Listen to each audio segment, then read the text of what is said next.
corn. Crows know corn seedlings. If you've ever came out in your garden and you've got a little shoot of corn laying on the ground where something's pulled that little seedling up out of the ground, that's a corn. They recognize corn when it comes out of the ground, and when it's small, they know there's still enough seed in there for them to get a hold of, and they'll pluck that corn out of the ground and eat the seed and leave the little shoot of corn laying there.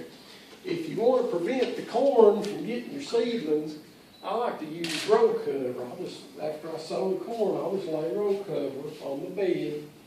You can also use, wire or burlap, anything that you want to use to keep the corns out there, but if you keep the crows out there. But if you have a crow problem with crows plucking your corn seedlings out of the ground, that stops it.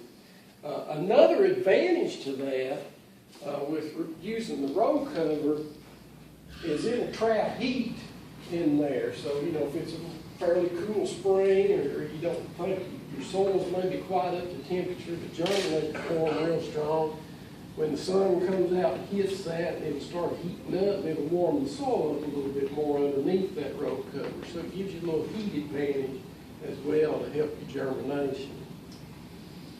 Now after your corn gets up, 4 to 6 inches or so, the crows are smart. They know that after a certain time there's not enough seed down in there left for it to be worth their while, so they'll leave it alone after it gets to that height. And here I've come back in, I've added some compost, I've side dressed there, and then later on I'll come back and even heal this up even further.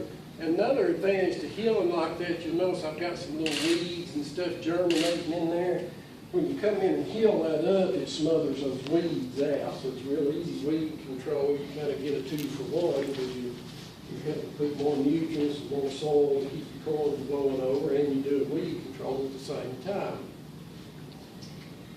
So a couple of things you can do. Again, you don't have to grow corn the way I do. Everybody does it their own way, and that's fine.